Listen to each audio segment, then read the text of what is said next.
안녕하세요. 반갑습니다. 염산교회가 훨씬 더 잘하는 일인데 제가 설명을 드리는 게 어떨까 그런 생각을 하면서 왔습니다. 그렇지만 제가 경험한 것 또 제가 알고 있는 것 여러분들과 나누면 조금이라도 도움이 되지 않을까 그런 생각이 있어서요. 함께 나누는 시간 갖도록 하겠습니다. 도대체 요즘 한국교회가 뭘 잘못하길래 사람들이 자꾸 뭐라고 하는 걸까요? 여러분, 교재가 조금 달라졌습니다. 제가 최근 자료로 좀 업그레이드를 해서요. 그렇지만 결국은 뒤에 가면 갖게 될 것 같습니다. 뭐가 잘못됐길래 도대체 사람들이 한국교회가 잘못한다고 얘기를 계속 하는 거고, 한국교회는 이 이야기를 듣고 계속해서 뭔가 주눅이 들어가는 과정 속에 있고, 그리고 그 이야기를 들으면서 약간은 서로 손가락질하는 분위기가 교회 안에 많은 것 같습니다. 그러니까 누군가가 뭔가를 잘못하고 있는데 나는 아닌 것 같은 생각이 많고요. 그래서 교회들마다 가보면 교회가 잘못했다고 얘기하는 사람은 굉장히 많은데 내가 잘못했다고 하는 사람은 하나도 없습니다. 이게 어찌된 연고일까? 좀 이상하다. 뭔가 인지 능력에 지금 한국교회에 문제가 생겼나 그런 생각이 들기도 하고, 그런데 그런 건 아닐 거다 하는 생각을 또 해보거든요. 그러면 그 이야기가 어떻게 풀릴 수 있을까 한번 생각을 해보도록 하겠습니다. 제가 세 가지 이야기를 하려고 하는데요. 하나는 통계 분석을 좀 하겠고요. 두 번째로는 교회론에 관한 이야기를 좀 하겠고요. 세 번째로는 우리 교회 이야기를 좀 하겠습니다. 우선 통계 분석을 해보면 이게 어찌된 연고인지 알 수 있을 것 같고, 그것이 교회론과 연결됩니다. 2020년에 기독교윤리실천운동본부에서 목회데이터 연구소에 의뢰를 해가지고 설문조사를 했습니다. 그런데 이 설문조사는 굉장히 정기적으로 이루어지는 설문조사라서 한국교회에서 굉장히 높게 평가받고 있고요. 일반 사회에서도 한국교회 데이터를 얘기할 때는 기윤실 데이터를 다 얘기합니다. 정부에서도 이거 가져다 쓰는 거고요. 그러니까 신뢰도가 높은 데이터다 이렇게 볼 수 있겠습니다. 이건 여러분들이 그림을 보시면 금방 아시겠습니다만, 한국교회 개신교의 신뢰도가 형편없다. 그런데 형편없는 것 중에도 계속해서 떨어지고 있다. 어떤 종교는 올라갔다 내려왔다 하잖아요. 가톨릭 같은 경우에는 올라갔다 내려왔다 하기도 하고, 불교는 오히려 높아지고 있는 추세인데 한국 개신교만 계속해서 떨어지고 있다, 그런 이야기입니다. 그리고 또 하나 이제 문제가 있는 게 사회와 관련된 부분에 대한 조사입니다. 첫 번째 그림은 뭐냐면 사회봉사 활동의 적극적인 수행 종교가 어떠냐. 기독교가 굉장히 열심을 내고 있죠. 그러니까 신뢰도가 낮은 거하고는 좀 달라요. 그렇죠? 그리고 한국 사회에 가장 도움이 되는 사회봉사 활동을 하는 종교가 뭐냐? 이것도 개신교가 높습니다. 가만히 생각을 해보세요. 앞에 지금 신뢰도는 개신교가 제일 낮아요. 그런데 사회적으로 활동하는 부분에 관해서는 개신교가 높습니다. 양도 높고, 그리고 사람들에게 인식의 정도도 굉장히 높습니다. 그리고 실제로 한국 교회가 지역사회나 한국 사회를 향해서 봉사하는 봉사에 대해서 사람들이 도움이 된다, 그렇게 평가를 합니다. 두 개가 이해가 안 되죠. 아니, 우리를 잘 도와주는 그런 종교에 대해서 사회 입장에서 보면 잘 도와주고 있다, 그리고 의미가 있다, 양도 많다, 그래 놓고 그런데 못 믿겠다, 이렇게 되는 건 아닙니까? 이 두 번째 장에 나타난 통계가 유의미해지기 위해서는 신뢰도가 높아져야 되는 거거든요. 그러면 도대체 왜 이런 걸까? 이런 걸 이제 분석하는 설문조사가 교차 분석이라고 하는데요. 교차 분석 과정에서 나타나는 한 가지 사실을 보면 알 수 있습니다. 첫 번째, 한국교회는 교회 밖 세상과 잘 소통하고 있다. 그렇다가 어느 정도가 됩니까? 38.7% 2017년에, 2020년에는 34.6%입니다. 그런데 그렇지 않다와 잘 모르겠다가 65% 정도 돼요. 그러니까 잘 소통하고 있지 못하다 하는 것을 알 수 있습니다. 참 이상한 통계입니다. 설문이요. 왜냐하면 신뢰도는 굉장히 낮아지고 있다. 그런데 한국 사회에 도움을 주고 있는 활동량과 그리고 실제적 도움의 정도는 높다. 그런데 안 통한다. 이런 이제 결론이 나오는 거죠. 그 다음 자료를 보면 한국 교회가 사회 문제 해결이나 사회 통합에 기여하고 있다. 이 부분도 잘 소통하고 있다만큼 저조합니다. 잘 도움을 준다 그러는데 문제 해결이나 사회 통합에는 한국 교회가 별로 기여하고 있지 못하다는 평가가 높습니다. 그럼 왜 그럴까? 다시 한번 정리를 해보면 신뢰도는 낮고, 그런데 한국 교회가 지역 사회를 돕는 건 제법 잘하고 있고, 그런데 잘 소통은 안 되고 또 사회적 영향력은 별로 없고, 이런 이제 상황이 되는 거죠. 그 다음에 통계가 또 재미있어요. 그러니까 우리 기독교인들이 내가 예수를 잘 믿고 있느냐에 대한 답입니다. 깊다가 44.3%, 2010년에, 2020년에는 38.4%, 약간 떨어지긴 했어요. 그러나 보통이다가 49.1%가 됩니다. 깊지 않다는 12.5%밖에 되지 않아요. 그러면 지금 한국의 그리스도인들, 개신교에서 신앙생활하는 그리스도인들은 대체적으로 지금 본인이 잘 믿고 있다고 생각하는 거예요? 잘 못 믿고 있다고 생각하는 거예요? 별 문제가 없다 그렇게 생각하는 거예요. 내 믿음은 큰 문제가 없다. 깊지 않다가 12.5%밖에 안 돼요. 이제 이걸 좀 종합을 해보면 참 재밌는 현상이 나타납니다. 지역 대국민 입장에서 보면 일반 사회에서는 개신교 못 믿겠다 이렇게 얘기를 하는데, 지역사회 사람들은 또 개신교가 많이 도와준다.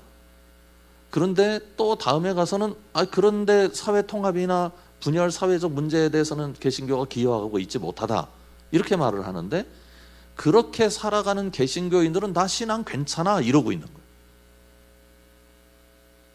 그런데 신앙은 지금 괜찮다고 하는 율이 그렇게 떨어지진 않았어요. 거의 미미할 정도로 떨어졌는데 왜 세상은 우리를 달리 보고 있는 걸까? 무엇이 문제일까? 여기서 제가 착안한 분석의 방법은 교회론입니다.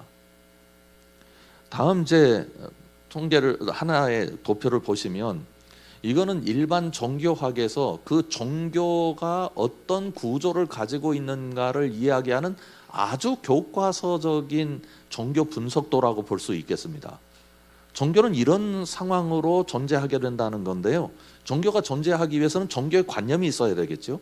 우리로 말하면 십자가와 부활, 예수 그리스도의 복음이 종교적 관념일 겁니다.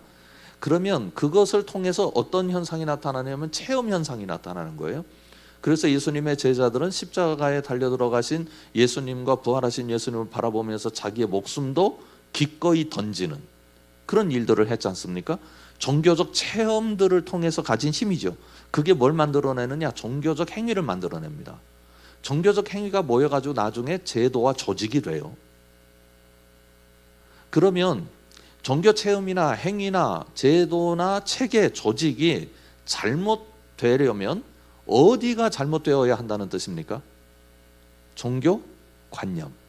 다시 말하면 신앙적 체계가 잘못되면 체험도 잘못되고 행위도 잘못되고 그리고 조직과 제도도 잘못된다는 결론이 나옵니다.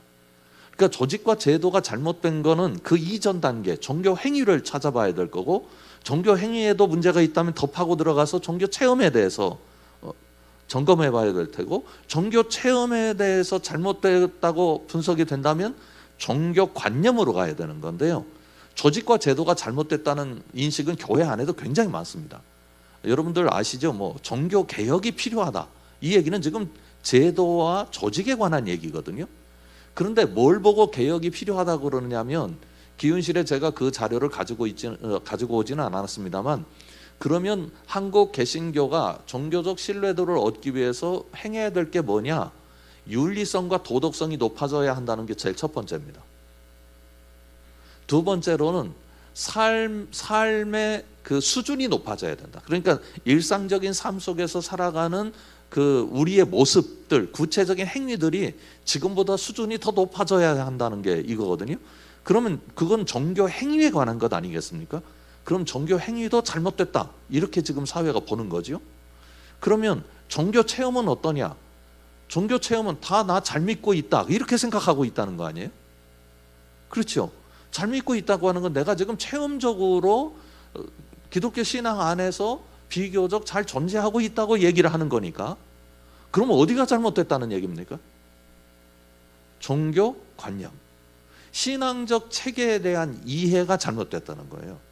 그러면 신앙적 그 관념에 잘못된 건 성경부터 따져야 될 텐데, 성경은 변할 수 없는 거고 성경을 해석하는 거 아니겠습니까? 그러면 성경을 해석해서 이 땅에서 우리가 그리스도인으로 존재하게 만드는 요소는 뭐냐? 교회입니다. 그래서 교회론, 교회를 어떻게 보느냐, 이걸 따져봐야 합니다. 여러분 하나 분명히 아셔야 될 건, 제가 신학자는 아니기 때문에 이 부분에 대해서 더 강조는 할 수 없겠습니다만, 그러나 결론적으로 말씀드려야 할 게 있습니다. 그건 뭐냐면 신앙은 개인적이지 않습니다. 많이 잘못 가르쳤습니다. 한국교회가. 이 세상에요, 개인 혼자로서는 윤리도 없고 도덕도 없습니다. 윤리와 도덕의 문제, 어떤 문제예요? 관계 문제입니다. 내 형제, 내 자매, 내 남편, 내 아내, 내 자녀, 내 부모, 나아가서 내 이웃, 그리고 직장에서 만나는 사람들, 교회 안에서의 동료들, 이 관계에서 일어나는 문제입니다. 제가 목회를 지금 꽤 했는데요, 우리 교회 온 지가 이제 올해 만 20년째입니다. 그런데 성도님들을 많이 만나게 되지 않습니까? 그런데 이 만나는 분들 중에 어떤 게 있느냐면 갈등이 생기거나 문제를 일으켜가지고 만나요. 근데 그때 깜짝 놀라는 게 있어요. 개인적으로 만나보니까 이분 아무런 문제가 없어. 혼자는 문제를 안 일으킵니다. 누군가를 만나야 문제가 일어나요. 다 혼자로서는 문제가 없습니다. 그 당연할 수밖에 없습니다. 예수님이 어떻게 말씀하셨느냐면, 예수님이 우리 안에 계신다고만 말씀하신 게 아니고 내 안에, 예수님이 우리 안에 계신다고 그랬어요. 교회론에 대한 첫 번째 가르침이 마태복음에 나타나는데, 두세 사람이 내 이름으로 모인 곳에 나도 그들 중에 있다 말씀하셨습니다. 그 말씀은 무슨 말씀이냐면, 세 사람이 모였으면 이 세 사람 관계 속에 예수님은 존재한다는 거예요. 그러니까 신앙은 개별적인 요소가 아니라 공동체적 요소입니다. 이 땅에 하나님께서 이 땅에 신앙 공동체를 허락해 주셨는데, 그게 교회라는 이름으로 오늘 존재하는 거죠. 그러니까 교회론이 잘못되면 신앙이 망가집니다. 그래서 우리가 이단에 관한 경계를 하는 것 아니겠습니까? 그러면 그동안 이제 교회론 얘기를 할 텐데, 어떻게 돼서 교회가 문제를 갖게 됐는가? 제가 신학교 다닐 때 우리 선배님이십니다. 김 목사님이, 제가 존경하는 선배님이신데요, 저희 그 선배님이나 저나 이 또래들의 신학교 다니면서의 꿈은 두 개였어요. 하나는 어떤 거냐면 대한민국이 보다 건강한 정치 체제를 갖는 거였어요. 저희 때가 이제 그 박정희 대통령이 죽고 전두환 대통령이 이제 정권을 잡을 때였거든요. 그때 우리 사회가 얼마나 심각했느냐면, 저는 한국일보사 뒤에 있는 학교를 다녔는데, 그래서 신문을 아침마다 많이 봤습니다. 근데 신문이 나오면은요, 가운데가 뻥 뚫려 있어요. 언론 검열 해가지고, 이게 언론 검열에서 통과가 못 되면 그 당시는 납 활자 가지고 인쇄할 때니까 이게 인쇄가 안 되는 거예요. 아예 거기만 빼고 신문이 발행되는 거죠. 그런 정도로 통제된 사회였고, 우리 학생들이나 젊은 층에서는 민주화에 대한 열망이 가득했을 때니까 그렇게 한 그룹이 있었고요. 또 한 그룹은 다 소망교회, 사랑의 교회, 온누리 교회 같은 목사가 되는 거예요. 그러니까 대형 교회 목사가 되는 거. 심지어 제 친구 중에는요, 제가 10만 명 목회하게 해달라고 신학교 다닐 때 기도하는 친구도 있었어요. 그런 건 기도대로 되는 건 아니더라고요. 하여튼 그동안의 한국 교회나 전통적인 입장에서 전 세계 교회의 가장 큰 관심은 모이게 하는 데 있었어요. 그래서 교회의 에너지를 어디다 다 썼느냐? 얼마나 모이게 만들 수 있느냐에 다 썼습니다. 제가 부목사 시절에 겪은 일인데요, 제 그 교회 사택에 이렇게 제가 섬기는 교회 명패가 있었겠죠. 근데 그 명패 밑에다가 이웃 교회에서 하나 문서를 붙여놨는데 우리 교회 총동원 주일에 오시면 3만 원짜리 구두 티켓 드립니다. 3만 원짜리, 그 당시는 3만 원이면 구두 한 켤레를 샀습니다. 유명한 그 브랜드 뭐 금강제화나 에스콰이어나 그 당시에 한 켤레를 샀어요.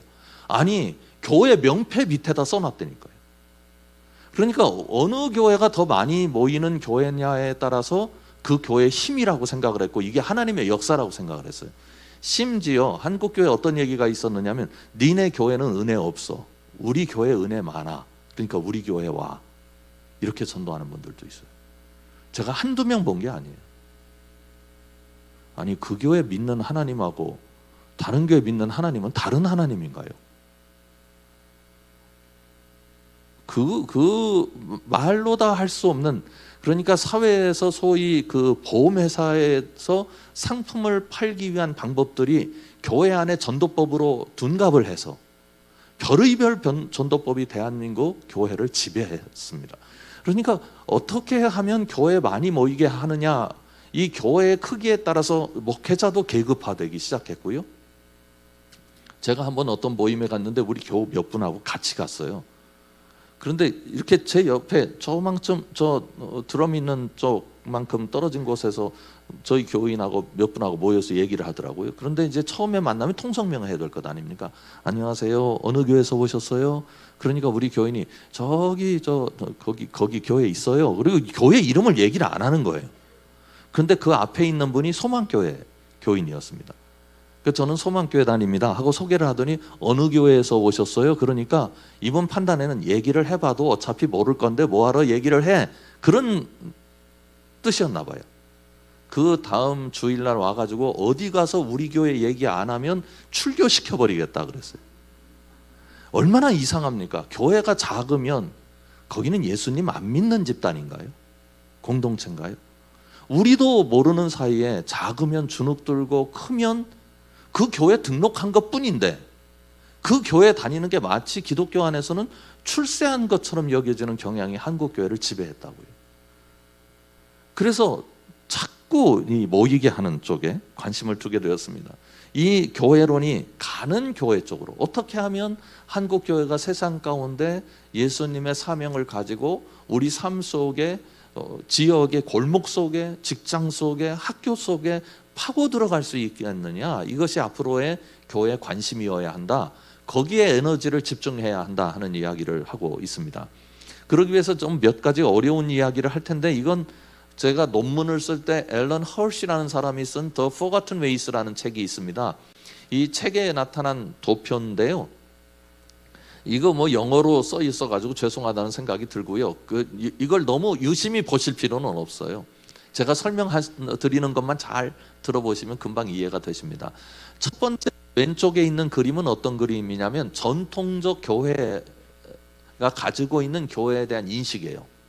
그 인식은 아주 간단합니다. 세상과 하나님 사이에 교회가 중개 역할을 하는 거예요.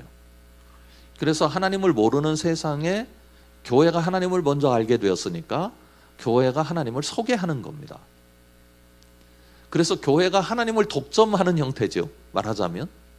이 그림에 굉장히 큰 문제가 하나 있다는 것을 우리가 발견할 필요가 있습니다.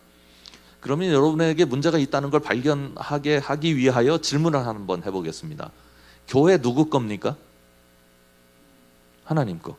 이 세상 누구 겁니까? 그러면 그림을 보십시오. 이 세상에 하나님이 계신가요? 안 계신가요? 안 계시죠. 교회를 통하지 않고는 하나님을 알 길이 없는 거예요. 그러면 성경이 이렇게 가르친다는 얘기가 아니고 전통적인 교회들이 이렇게 생각한다는 거예요. 분명히 전통적인 교회는 온 세계가 다 하나님의 것이라고 고백합니다. 모두가 고백합니다. 어떤 교회든지 다 고백을 해요. 그러나 이 세상에는 뭐가 지배하고 있다고 대부분 생각해요, 은연중에? 마귀가. 그래서 저 마귀에 사로잡힌 백성들을 어디로 끌고 들어와야 돼요? 교회로. 이게 교회의 사명인 거예요. 그러니까 세상은 마귀가 지배하는. 그래서 비판적으로 말씀드리면 교회가 가진 생각이 세상으로부터 하나님을 몰아내 버렸어요.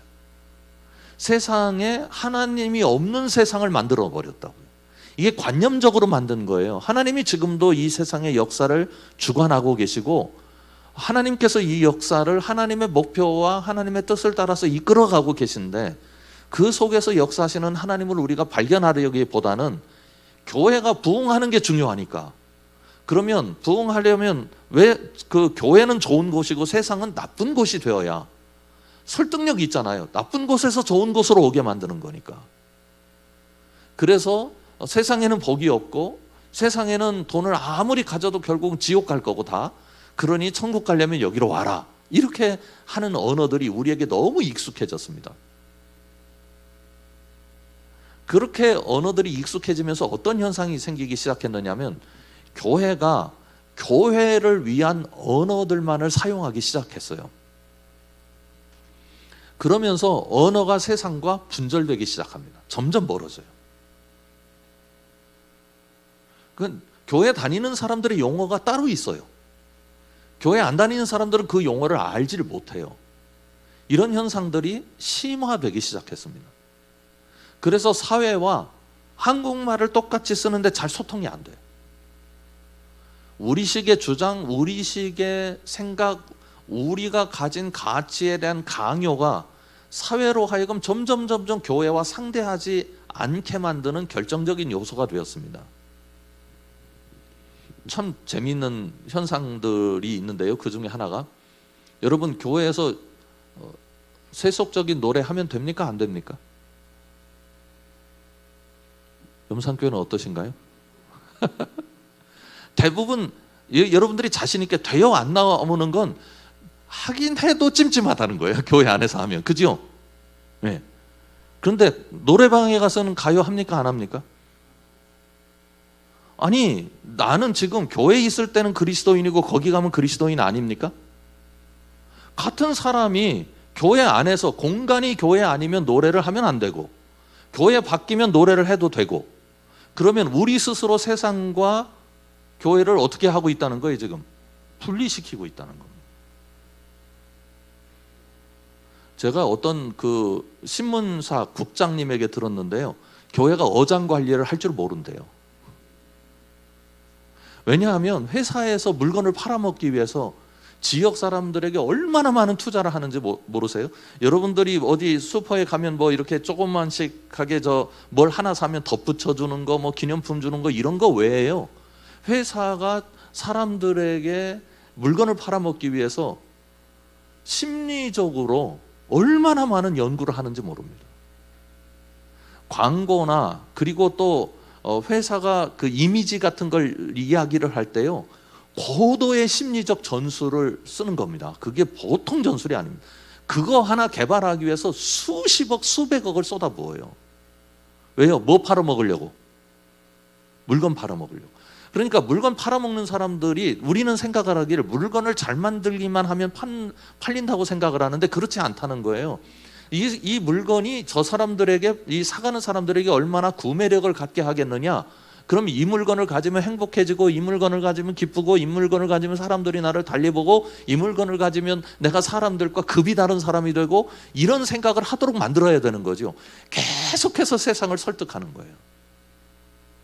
근데 교회는 그렇지 않고 굉장히 높은 자리에서 너희들 예수 안 믿으면 다 지옥 갈 거니까 예수 믿고 천국 가라, 예수 믿고 복 받아라 하는 언어들에만 매달려서 굉장히 나쁜 측면에서 보면 갑질하는 그런 공동체가 되어가고 있다는 겁니다.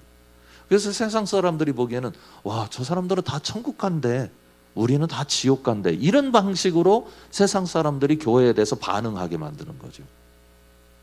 그런데 가만히 보니까 저 사람들은 뭐 천국 간다고 하는데 우리보다 나은 게 별로 없네? 그런 생각이 자꾸 드는 거예요. 이런 분리적 사고가 만들어낸 부작용들입니다.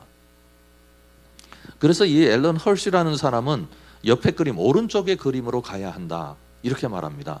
말하자면 교회가 어떤 인식을 해야 되느냐면 하나님과 교회와 세상의 공통 분모, 공통 영역, 그리고 하나님과 세상의 공통 영역에 대한 자기 이해를 가져야 한다 하는 겁니다. 그리고 그 속에서 하나님은 지금 어떻게 역사하길 원하실까? 그걸 교회가 그 생각 속에 우리의 가치관과 우리의 언어와 우리의 주장과 우리의 그 교제, 소통 속에 다 들어가 있어야 하는 거예요. 교회론이 그래서 이제 중요한 겁니다. 론이라고 하는 것은 하나의 그 체계를 말하는 것 아닙니까? 이론적 체계를 말하는 건데요.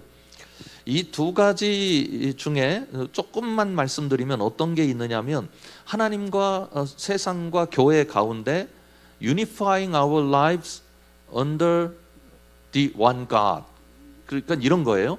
그러니까 하나님 아래 우리가 다 같이 하나 되어서 산다는 겁니다.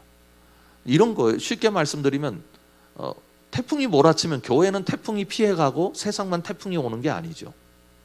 정치적인 변동이 일어나면 교회는 그것으로부터 피하고 세상만 그런 게 아니고 세상은 피하고 교회만 당하는 경우도 없단 말이죠. 다 같은 그런 세상 속에 살아간다. 똑같은 현상 속에 살아간다. 그때 그리스도인의 그리스도인됨의 특징은 일상이 매일의 일상이 성화되어 있을 때, 그때 세상 사람들이 저 사람들이 그리스도인이구나 하고 한다는 거예요. 교회에 가는 걸 보고 그리스도인이라고 여기는 게 아니라 그건 아까 이쪽 왼쪽의 그림의 이해고, 우리가 일상 속에서 어떤 언어를 가지고 이야기하느냐, 어떤 결정을 내리면서 사느냐에 따라서 사람들이 저 사람이 그리스도인이구나, 믿을 만한 사람이구나 생각하게 된다는 거죠. 제가 군에 있을 때 사단장 비서실에 있었습니다. 굉장히 창피한 얘기인데요. 동계훈련이라고 여성들은 잘 모르시겠지만 남성들은 악명 높은 훈련이 있습니다. 추위에 떨면서 땅 파고 들어가서 거기서 며칠 지내야 되는 훈련인데요. 그런데 제가 사단장 비서실에 있는 이유를 있는 상황을 말씀드린 건, 사단장 비서실은 그런 훈련에 들어가지 않았습니다. 모든 집단 훈련에 빠졌는데요. 그게 잘나서가 그런 게 아니고 굉장히 바쁩니다. 다른 사람들은 잘 모르겠지만 밥 먹을 시간도 부족합니다. 그래서 줄을 안 서서 밥 먹는 거거든요. 정신없이 돌아가기 때문에 빠질 수 있는 요원이 없어요. 그렇게 돼서 이제 안 들어가는 거였는데, 이번에는 훈련 지침이 어떻게 내려왔느냐면 사단장 비서실에도 한 명이라도 들어가라, 상징적으로라도 들어가라, 이렇게 명령이 떨어졌어요. 그러니까 비서실장이 비서실에 있는 요원들을 모아놓고 너희들 중에 며칠 날까지 자원해라, 내가 자원하는 사람 가게 해주겠다. 그러니까 이 힘든 훈련인데 누가 자원하려고 하겠어요? 마침내 그날이 왔습니다. 근데 그날 아침에도 아무도 자원을 한 사람이 없었던 거예요. 근데 저를 부르더라고요. 네가 가라 그래요. 그런데 이게 굉장히 저에게 섭섭하게 들렸는데, 왜냐하면 저는 본래 사단장 비서실에 배속된 그런 인원이 아니었고 화학지원대라고 하는 사단의 어떤 부대 안에 배속된 인원이었는데, 그 화학지원대장이 비서실장으로 옮겨가면서 저를 데리고 갔어요. 그러니까 저는 늘 무슨 생각을 했냐면 최측근이다, 비서실장에. 그런데 어떻게 나보고 들어가라고 그러나, 그런 생각을 하게 된 거죠. 그래서 얼굴 빛이 안 좋았겠죠, 분명히. 알았습니다. 뭐 명령을 거역할 수는 없으니까 알았습니다 그랬더니 나가는 저 뒤에다 대고 너 신학생이잖아. 제 인생에서 그때만큼 숨고 싶었을 때가 아직까지 없었습니다. 매일에서의 성육신적 삶, 성화된 삶. 그때 제가 들어가겠습니다. 그러면 우리 주님의 이름이 얼마나 영광을 받으셨을까. 지금도 후회하고 늘 제 마음속에 하나의 지침이 되는 굉장히 중요한 경험입니다. 우리가 생각을 하나 바꾸면 좋겠어요. 한 가지 예를 들어보죠. 어떤 사람 4명이서 차를 타고 사고가 났어요. 근데 2명은 안 다쳤고 2명은 다쳤습니다. 근데 다친 2명은 예수 안 믿는 사람이고 안 다친 2명은 예수님 잘 믿는 분이에요. 교회에 와서 기도를 합니다. 하나님 아버지, 정말 저를 이렇게 어려운 사고 중에서도 털끝 하나 건드리지 않고 다치지 않도록 인도해 주신 하나님을 찬양합니다. 하나님, 당신의 백성들을 보호하시는 그 하나님 정말 감사합니다 하고 기도했어요. 이게 첫 번째 그림의 기도예요. 왼쪽에 있는 기도. 이 기도를 조금 이렇게 바꾸면 어떨까요? 하나님, 저희가 교통사고가 났는데 저희 안 다쳤는데 그게 별로 기쁘지 않습니다. 동행했던 두 분이 다쳤기 때문입니다. 하나님, 그분들도 건강하게 해주세요. 그러면 첫 번째 얘기를 한번 분석을 해보죠. 첫 번째 얘기는 뭐냐면, 이 다친 분들의 입장, 안 믿는 분들의 입장에서 보면 이들이 믿는 신은 자신들에게 전혀 관심이 없는 사람 존재예요. 관심이 전혀 없어요. 그리고 이 신을 믿는 사람들도 남이 다치든지 말든지 자기들 건강한 게 중요한 사람들이에요. 기도를 조금만 바꿨는데 두 번째 기도는 저 신은 다친 자기를 따르는, 안 다친 자기를 따르는 사람들도 중요하지만 다친 우리들도 중요하게 취급해주는 신이구나. 그리고 저 사람들은 자기들 안 다친 것에 대한 관심보다는 우리 다친 것에 대해 더 깊은 관심을 갖는구나. 이게 선교 아니겠습니까? 그거는 어디서 나오느냐면 교회론의 변화를 통해서 나온다고 볼 수 있습니다. 조금 더 설명을 드리면, 이제 교회론적 전환에서 굉장히 중요하게 여기는 그 표 중에 하나인데요. 교회가 아까 모이게 하는데 관심이 있다고 그랬지 않습니까? 어트랙션이란 말은 어디서 쓰느냐면 놀이공원에서 많이 씁니다. 그러니까 뭐 재밌는 거를 다 어트랙션이라고 그래요. 매력적인 놀이기구들이 있어서 사람들을 끌어당기는 거죠. 그래서 교회가 굉장히 매력적인 것들을 많이 만들어내야 됩니다. 그러니까 매력적인 공간을 만들어내야 되고, 매력적인 설교가 이루어져야 되고, 매력적인 찬양대가 있어야 되고, 매력적인 교육 구조가 있어야 되고, 매력적인 어떤 체제들이 있어야 되고, 조직이 있어야 됩니다. 그래서 사람들이 보기에 와, 저기 가면 좋겠다라고 생각을 하게 하는 그런 공동체가 되는 게 굉장히 중요했죠. 그래서 나는 지금 교회 가는 거예요. 오라는 거예요. 우리가 너 어디 가니? 그럼 교회 가. 이런 말 많이 하잖아요. 교회에서 오게 하는 것, 어떻게 하면 많이 오게 할까에 대해서 교회가 굉장히 관심을 많이 갖는 거죠. 그래서 그렇게 하기 위한 일들을 교회가 그동안 굉장히 많이 해왔습니다. 그러다 보니 아까 말씀드렸던 교회 계급이 생겨나고 문제가 생기는 거죠. 한 번은 어떤 교회를 갔는데요. 그 청소년부 헌신 예배래요. 그 한 1,500명 정도 모이는 교회였는데, 그러니까 제법 아이들이 많이 왔더라고요. 거기서 이제 헌신 예배를 하는데 저보고 말씀 좀 전해달라고 그래서 갔어요. 근데 이제 중간에 특송을 하는데 그 청소년부 아이들 그 중에 몇 명이 이제 특송하기로 결정을 한 모양이죠. 나와서 찬양을 하는데 아십니까? 이 찬양의 모습이 청소년들이 대개 교회에 와서 찬양하면 전부 이렇습니다. 고개를 안 들어요. 그 얼굴 표정이 없어요. 이러고 찬양을 하는 거예요. 악보를 보면서. 그랬더니 목사님이 나오셔가지고 화가 나가지고 왜 니네들 이러냐. 그래서 가만히 왜 화를 내냐 그랬더니 그 전주에 청소년부가 수련회를 갔어요. 수련회를 갔는데 찬양 팀을 불렀대요.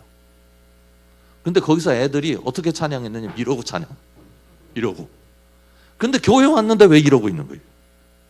그러니까 아닌 거죠. 이 목사님은 거기서 그렇게 찬양을 했으니까 교회 와서도 그렇게 찬양할 거라고 기대를 한 거죠. 그런데 그렇게 안 했어요. 이유는 뭐냐면 세션맨들이 달라서 그래요. 그때는 찬양 전문 사역자가 왔고 신디도 3개나 걸어놓고 드럼, 전자드럼 놓고, 그리고 얼마나 연주를 잘합니까? 그러니까 애들이 가슴이 얼마나 설레겠어요. 좋은 연주, 좋은 찬양에. 그러니까 신명 나가지고 그렇게 했는데 교회 오니까 한 대만 있고, 드럼도 그 전에 치던 사람보다 훨씬 못 치는 아이가 그 치고 있고, 그러니까 얼마나 이게 사람을 더 문화적으로 이렇게 수준 낮게 느끼게 만드냐고요. 그게 신이 안 나는 거예요. 얘네들 잘못은 하나도 없어요. 그러니까 교회가 찬양팀 운영하는데, 어떤 교회는 제가 이름을 대면 여러분들이 다 아실까 봐서 부목사님 사례비보다 찬양팀원 1명의 사례비가 더 높아요. 왜요? 가장 화려한 세션을 구성해야 되니까요. 이렇게 되는 그 교회론적 입장에서 이제 교회가 얼마나 더 매력적이어서 사람들을 끌어당길까가 아니라 이제는 어떻게 사람들을 보낼까? 직장으로 어떻게 보낼까? 가정으로 어떻게 보낼까? 이게 미셔널, 그러니까 미션이라고 하는 게 선교 아닙니까? 교회는 선교사로 파송하기 위한 모임인 거죠. 그래서 교회는 주일마다 일주일간 단기 선교팀을 보내는 거예요. 가정으로, 직장으로, 길거리로. 그래서 우리의 언어, 우리의 결정, 우리의 가치관, 그리고 우리의 사람들과의 관계를 통해서 세상이 하나님을 알아가도록 하는 게 교회의 제1의 사명이라는 겁니다. 제가 밥을 먹다가요, 한 번은 이제 중간에 일어서 가지고 옆 테이블에 가서 한번 부탁을 드린 적이 있는데, 점심 때 조금 그래도 괜찮은 음식점에 가면 남자는 틀림없이 목회자일 가능성이 높습니다.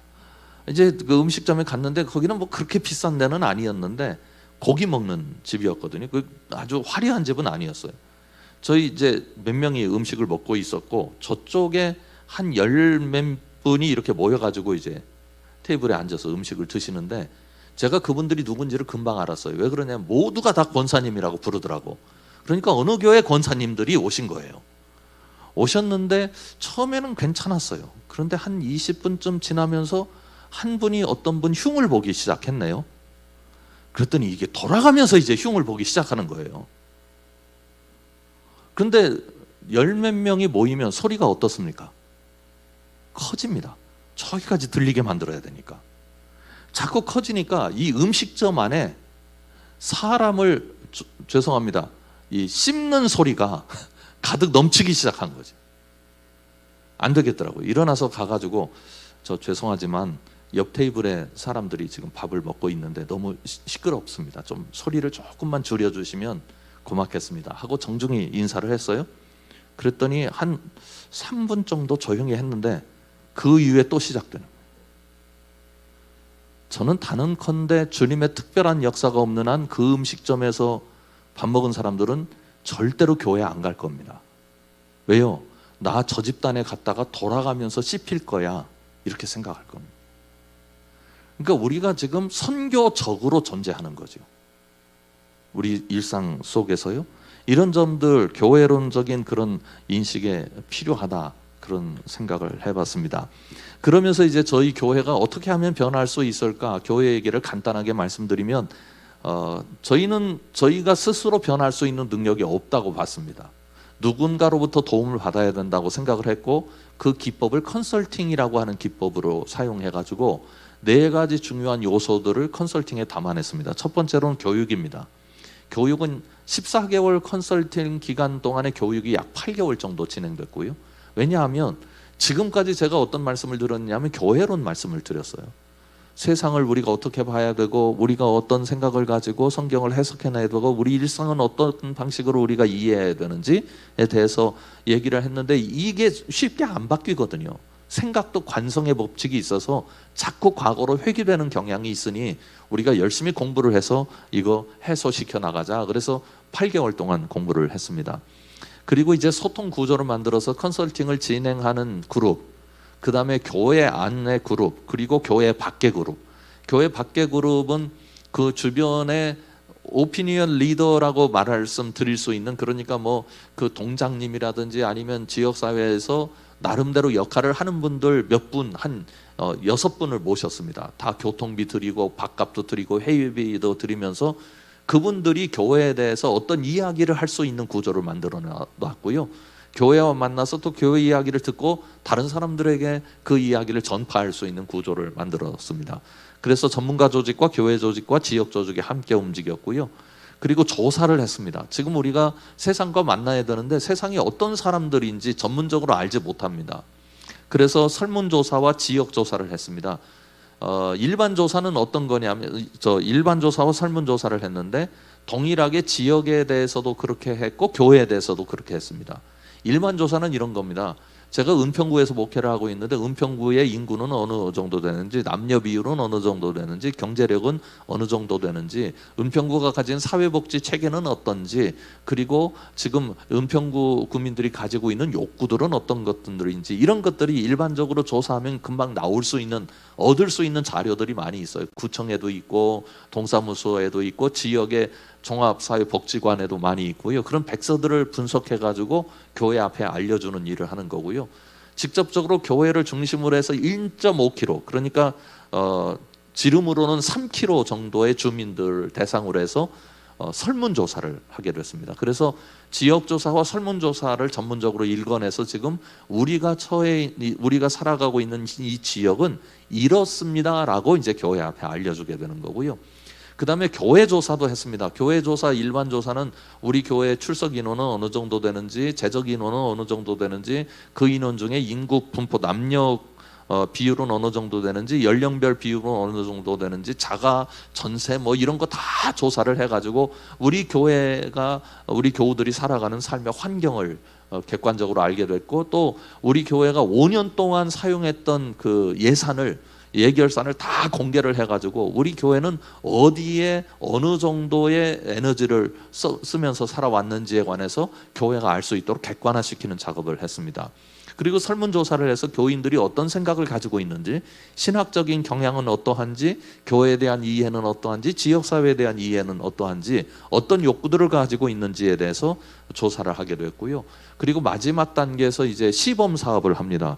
그래서 실제로 그 안부사역이라는 사역을 하나 만들어 가지고 매뉴얼을 주고, 그동안 우리가 13개월 정도 배우고 조사하고 우리가 익힌 방법으로 우리가 지역사회와 관련된 사역을 할 수 있는 역량이 어느 정도 있는지를 점검하게 된 것입니다. 그래서 전문가들이 붙어가지고 그 사역 현장에서 일일이 체크업을 해가지고 매뉴얼대로 제대로 하고 있는지, 언어들을 사용은 문제가 없는지, 그리고 대민 접촉은 어떤 상황 속에서 이루어지는 건지를 다시 재평가하는 작업을 하게 됐습니다. 이래가지고 이제 사역들이 개발됐는데요. 크게 4가지 사역이 있었습니다. 이 사역들은 모두가 지역의 욕구를 반영한 사역들입니다. 방과교실은 우리 맞벌이 부부들이 많은데 아이들 키우기 힘들어요. 그러니까 도와주세요. 그것에 대한 반응이었고요. 바밤나무 카페는 우리 지역에 사랑방 공간이 있었으면 좋겠어요. 그래서 적은 비용으로 집에서 입던 옷을 입고 그대로 어딘가 가서 우리가 서로 이야기 나눌 수 있는 공간이 있었으면 좋겠습니다. 그래서 카페로 답을 한 거고요. 그리고 어른 도서관은 그래도 제법 있는데 어린이들이 안심하고 가서 책도 읽고 놀이도 할 수 있는 공간이 없어요. 그래서 어린이 전용 도서관을 만들어냈고요.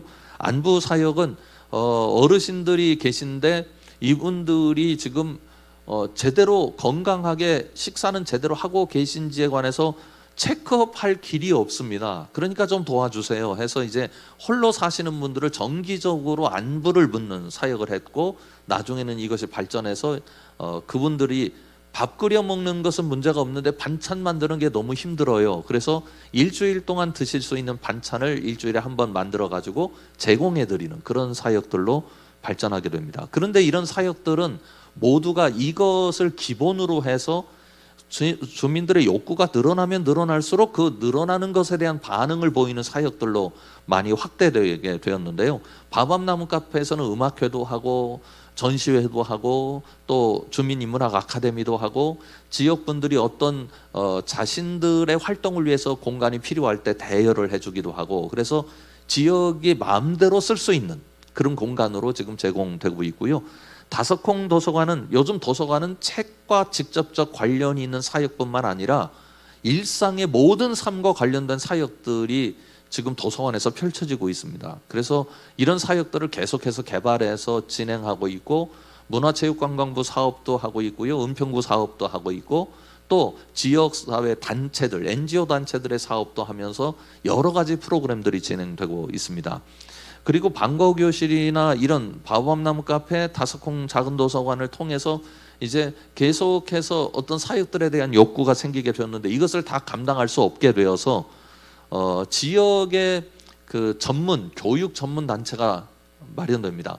저희 교회 홀로 한 게 아니고 지역 사회에 있는 교회들과 협력하게 되었고, 다행히 저희 지역에 총회장을 지내신 분이 계셨어요.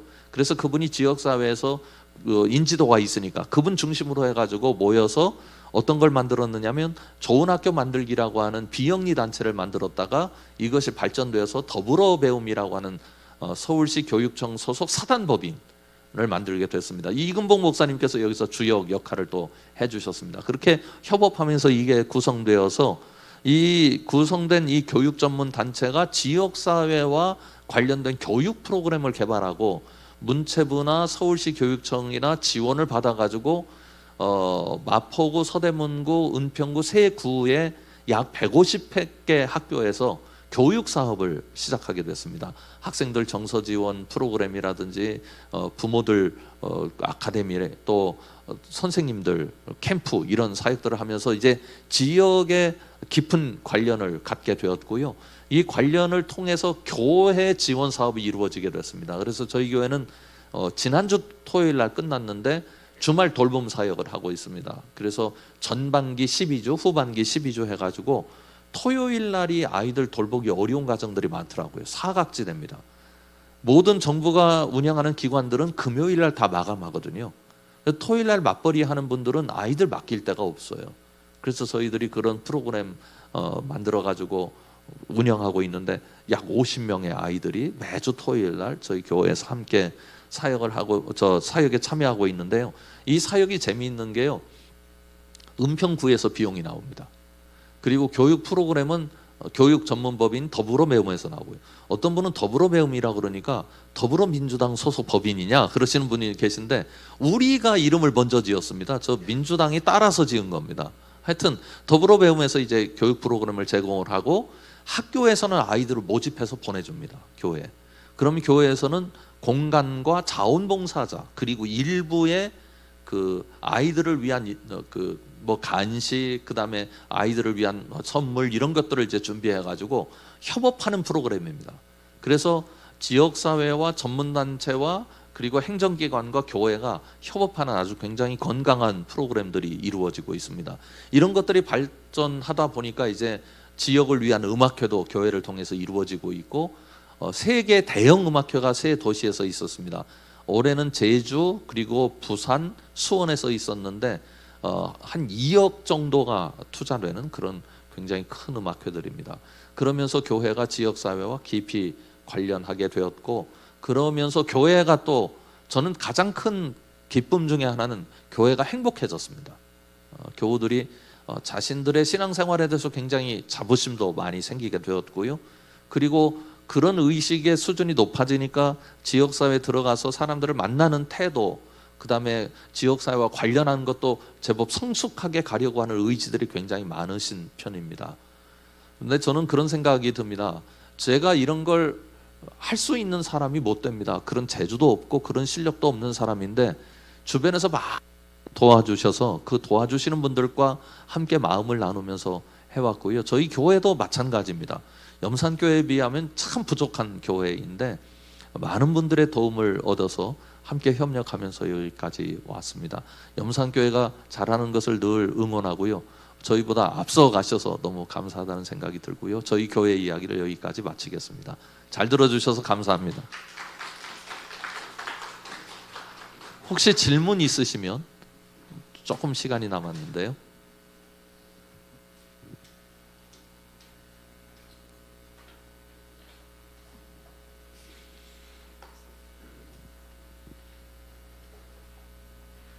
질문하시는 분은 벌써 하루 지워드릴 수 있습니다.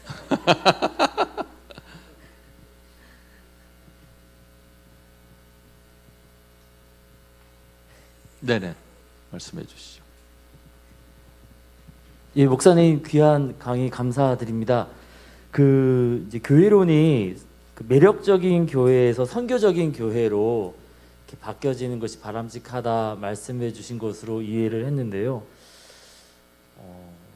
이거를 이렇게 두부 자르듯이 이렇게 명쾌하게 날카롭게 매력적인 교회와 선교적인 교회가 이렇게 구별되어진다라고, 이렇게 어떤 목적성에 있어서는 차이가 있을 수 있지만 겉으로 보여지는 모습에 있어서는 선교적인 교회이지만 그 매력적인 교회일 수 있고 그런 말씀이죠.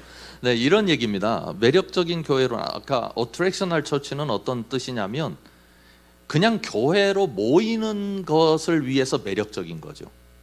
그러니까 나가는 것에 대해서는 관심이 없어요. 그러니까 어떻게 하면 교인들이 많이 모이게 해서 많은 사람들이 예수 믿게 만들까? 그거에만 관심이 있는 거죠. 선교적 교회가 매력적이지 않은 건 아닙니다. 지금 아주 작은 교회에서부터 대형 교회까지 이런 교회론적 전환을 이루고 있는 교회들이 있는데요. 오히려 그런 교회들이 요즘 시대에도 더 많이 모이는 것 같고요. 더 많은 지지를 받고 있는 것 같습니다.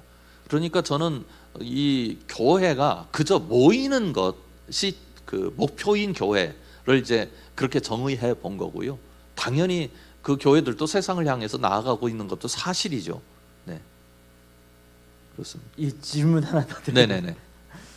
지금 이제 그 코로나로 인하여서 네. 온라인 예배 이런 것들이 또 교회 예배 공동체를 좀 위협한다라고 걱정하시는 분들도 계시는데 선교적인 교회, 가는 교회라는 차원에서는 그 온라인 예배라든지 이런 것들이 어떻게 보면은 더 이제 좀 긍정적인 영향을 줄 수도 있을 거라고 생각이 되는데요. 네네. 이 선교적인 교회라는 것을 생각할 때 온라인 예배나 이런 부분에 대해서 어떻게 생각하시는지 또 어떤 제안을 한국교회에 주실 수 있으실지 한번 좀 여쭤보고 싶습니다. 지금 이제 이 얘기는 좀 길게 말씀을 드려야 될 부분이긴 합니다. 그러니까 지금 미국 전 세계에서 가장 많이 모이는 교회가 온라인 교회입니다. 미국의 라이프 다 처치라는 교회가 있는데요. 그 교회는 한 50만 액티브한 교인들은 말합니다.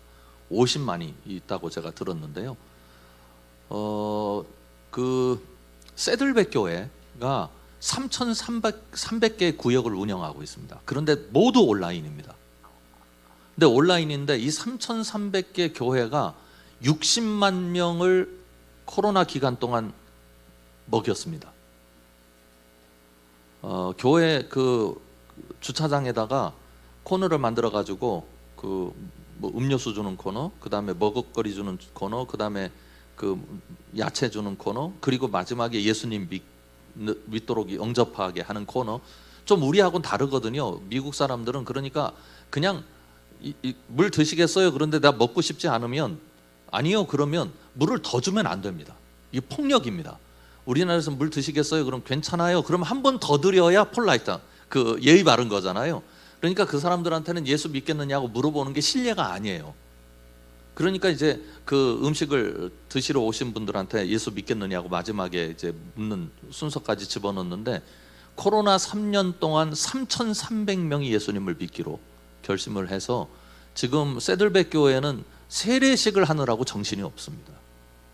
그러니까 중요한 건 이거라고 생각이 듭니다. 오프라인으로 모이느냐 온라인으로 모이느냐가 아니라 오프라인이든 온라인이든 교회다우냐, 이게 중요하다고 생각이 들어요. 온라인 교회가요, 라이프 다 처치 같은 경우에는 지금 온라인 교회니까 본인들이 사는 지역이 다 다르지 않습니까? 미국이 얼마나 넓습니까? 이쪽 LA에서 저 뉴욕까지 비행기 타고 가는데 7시간 걸리거든요. 그 엄청나게 넓은 지역에 흩어져 있는 교인들인데요, 이분들이 또 모입니다. 참 신기합니다. 온라인 교회에서 이렇게 신앙생활을 하면서 서로 만나다가 우리 만나서 뭘 해봅시다 하고 자신들끼리 자발적으로 모이기 시작해가지고 그 구조를 어떻게 건강하게 갈 거냐. 그러니까 온라인 교회에서 오프라인 교회가 지금 나오고 있는 상황이에요. 그래서 우리가 온라인 오프라인을 그 양비론적인 측면에서 혹은 적대적인 측면에서 서로 바라볼 게 아니고 그것이 하나님의 예수 그리스도를 위해서 얼마나 아름다운 도구가 될 수 있겠느냐라고 여겨야 될 것 같고요. 저는 오프라인으로만 존재하는 교회는 앞으로는 거의 없을 거다. 그래서 요즘 하이브리드 교회라고 많이들 얘기하고 어떤 분들은 뭐 온라인 교회다 이렇게 얘기를 하기도 하는데 어떤 기능과 상황에 따라서 온라인이 적용되기도 하고 오프라인이 적용되기도 하고 그렇다고 생각이 들고요. 온라인은 코로나 기간 동안에도 그리스도인으로서 사역을 할 수 있게 하는 굉장히 중요한 지점이 되었던 것은 사실입니다. 네. 대답이 족하셨는지 네, 네 말씀해 주십시오. 네.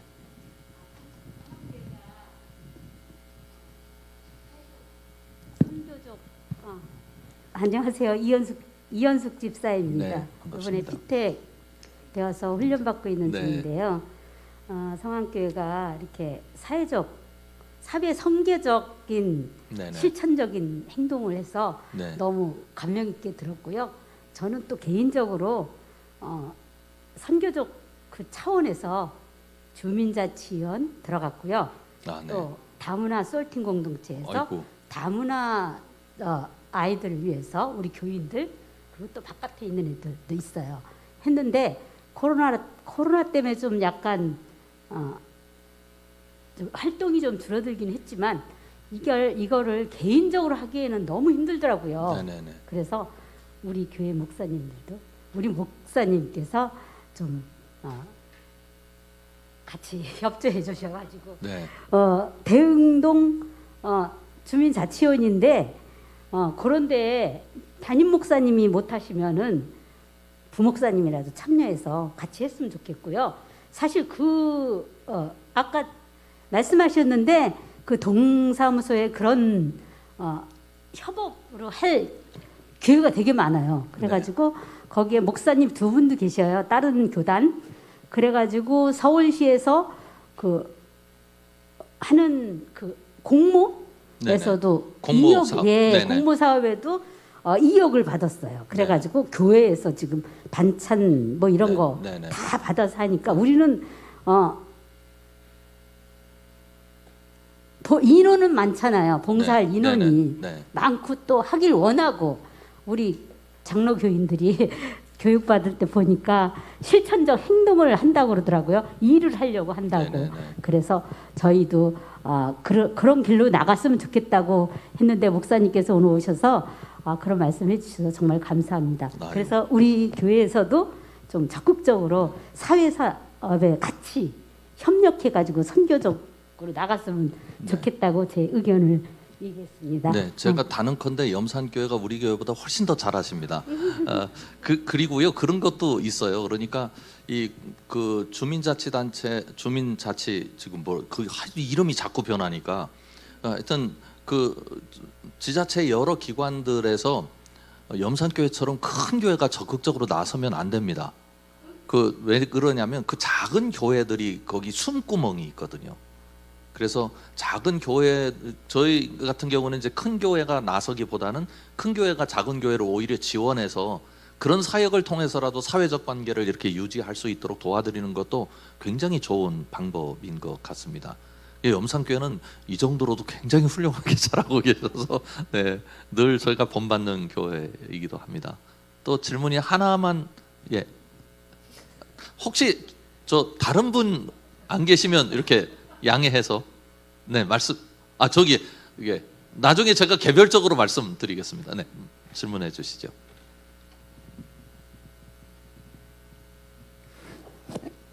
안녕하세요. 저 피택 교육 받고 있는 유승현 집사라고 합니다.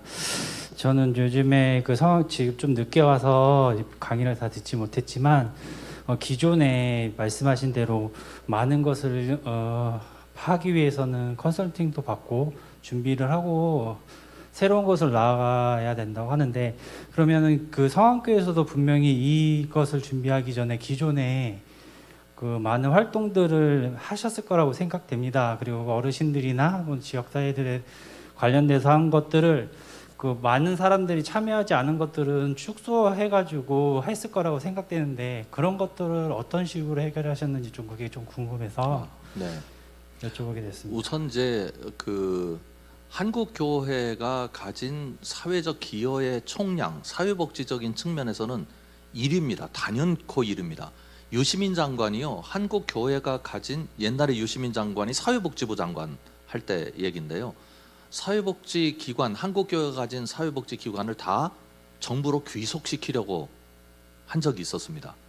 그런데 사회복지기관 총조사를 한번 그렇게 하기 위해서 이제 타당성 검토를 해야 될 거 아니에요. 무조건 하면 안 되니까 타당성 검토를 해보고는 한국 교회가 더 잘하도록 도와줘라 이렇게 결론이 났습니다. 그만큼 잘했는데 이제 문제는 어디에 있느냐면 전문성에 있습니다. 지금 이제 우리나라는 국가복지 시대거든요. 국가복지 시대라고 하는 건 국민들의 사회복지적 모든 차원을 국가가 다 책임지겠다는 거거든요. 그러니까 모든 전문가들이 다 나서 있는데 저희 교회도 해온 것들이 있지만 전문성에 있어서 굉장히 약했고요. 두 번째로는 기독교는 사회복지 단체가 아닙니다. 사회복지 단체의 목적은 사회복지가 목적인데 우리의 목적은 복음이 목적입니다. 사회복지라고 하는 건 도구적인 거거든요. 그래서 신학적이고도 또 이런 부분에 대한 인식이 굉장히 중요하다고 봅니다.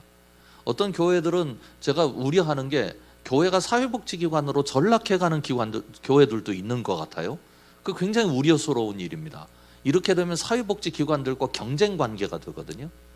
우리는 사회복지기관도 우리의 복음을 알게 해야 되는 대상이고 또 주민들도 마찬가지라는 생각이 들어서요. 저희가 이걸 할 때 보다 효율적이고 전문적이고 그리고 선교적 차원을 분명하게 갖자. 그런데 그게 우리가 가진 역량 가지고만은 설득력 있게 나가지 못하니까 좀 더 배우고 좀 더 발전적으로 끌고 가자 하는 차원에서 이렇게 컨설팅을 했고요. 그런 효과는 충분히 나타났다고 생각이 듭니다. 네. 질문이 더 필요하신 분들은 끝나고 제가 개별적으로 말씀드리겠습니다. 네. 감사합니다. 잘 들어주셔서요.